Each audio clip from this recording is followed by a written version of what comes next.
Why have you chosen not to run in one of the two major parties when it could potentially be possible to win in a primary and then make those changes from within the Democratic Party, almost like a hostile takeover of the Democratic Party, if you will?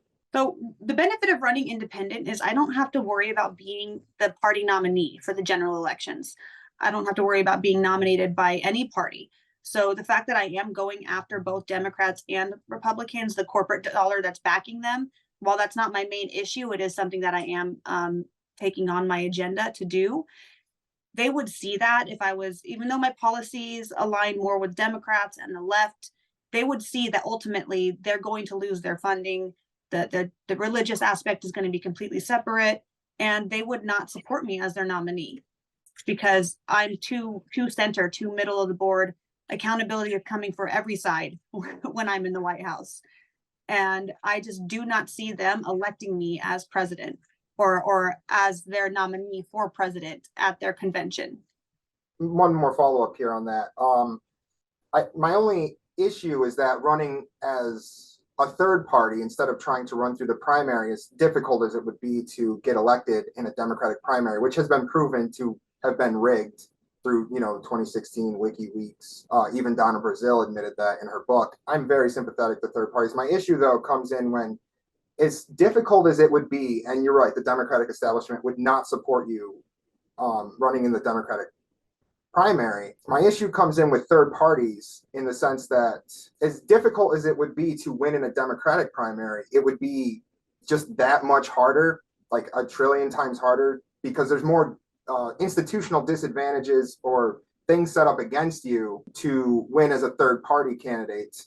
For example, a lot of third parties aren't even on the ballot in every state, so you wouldn't even potentially be able to get as many votes. I mean, Ross Perot did the best. He got like 18-19% of the vote at running as a third party, and that's the best anyone's ever done.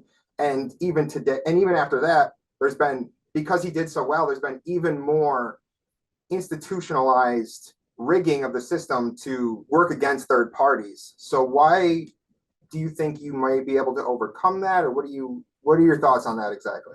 Through my own investigation into how everything is working with the Electoral College and votes and the FEC and finances, the things that I found to be more rigged than anything is the rhetoric and the finances. I get the same amount of electoral representation as a Democrat or Republican, which means the popular vote of that state, I would have accurate representation as well. And Joe Jorgensen, I think, was the very first candidate to get on the ballot on all 50 states.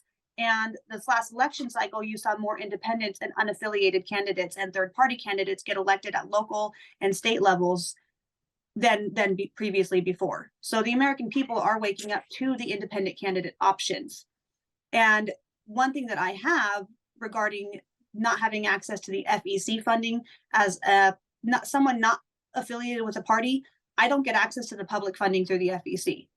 They only do that for Democrats, Republicans, and other parties that are large enough to get that contribution from them.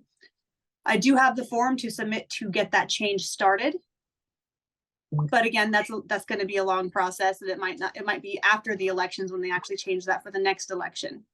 And so what I have at my disposal, if they don't get rid of it, is social media. My platform has taken off without the help of mainstream media. We have over 7 million views on our hashtags in under 3 months. And that's just continually growing, despite the banning of my live access, despite the risks of TikTok being taken away.